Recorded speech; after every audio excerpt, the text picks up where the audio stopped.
Genesis 38. It happened at that time that Judah went down from his brothers and settled near a certain Adullamite, whose name was Hira. There Judah saw the daughter of a certain Canaanite, whose name was Shua.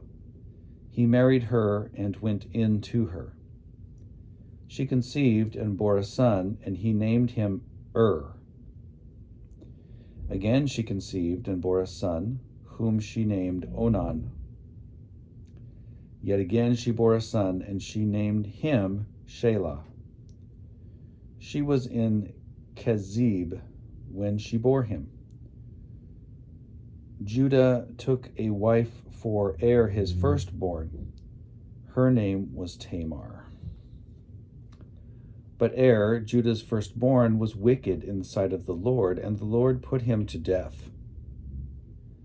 Then Judah said to Onan, "Go in to your brother's wife and perform the duty of a brother-in-law to her. Raise up offspring for your brother." But since Onan knew that the offspring would not be his, he spilled his semen on the ground whenever he went in to his brother's wife, so that he would not give offspring to his brother. What he did was displeasing in the sight of the Lord, and he put him to death also. Then Judah said to his daughter-in-law Tamar, "Remain a widow in your father's house until my son Shelah grows up." For he feared that he too would die like his brothers. So Tamar went to live in her father's house. In course of time, the wife of Judah, Shua's daughter, died. When Judah's time of mourning was over, he went up to Timnah to his sheep shearers, he and his friend Hira the Adullamite. When Tamar was told, "Your father-in-law is going up to Timnah to shear his sheep," she put off her widow's garments, put on a veil, wrapped herself up, and sat down at the entrance of Enaim, which is on the road to Timnah.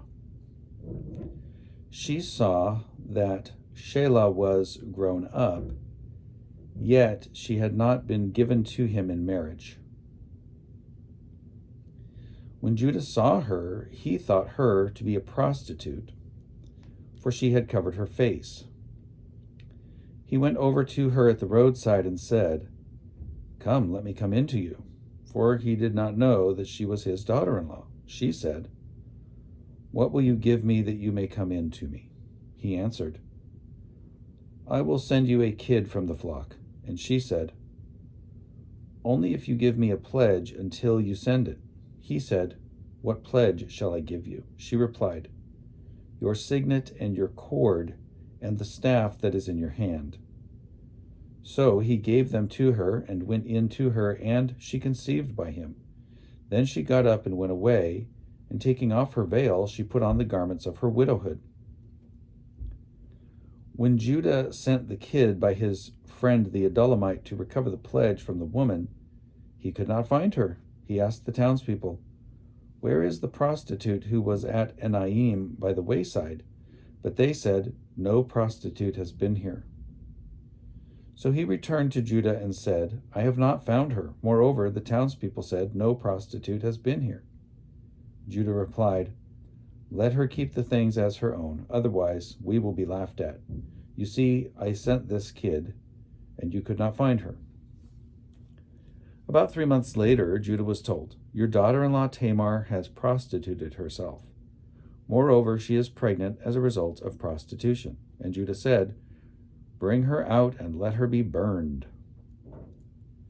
As she was being brought out, she sent word to her father-in-law, "It was the owner of these who made me pregnant." And she said, "Take note, please, whose these are, the signet and the cord and the staff." Then Judah acknowledged them and said, "She is more in the right than I, since I did not give her to my son Shelah, and he did not lie with her again." When the time of her delivery came, there were twins in her womb. While she was in labor, one put out a hand, and the midwife took and bound on his hand a crimson thread, saying, "This one came out first."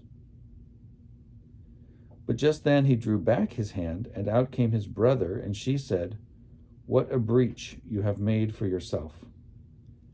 Therefore he was named Perez. Afterward his brother came out with the crimson thread on his hand, and he was named Zerah.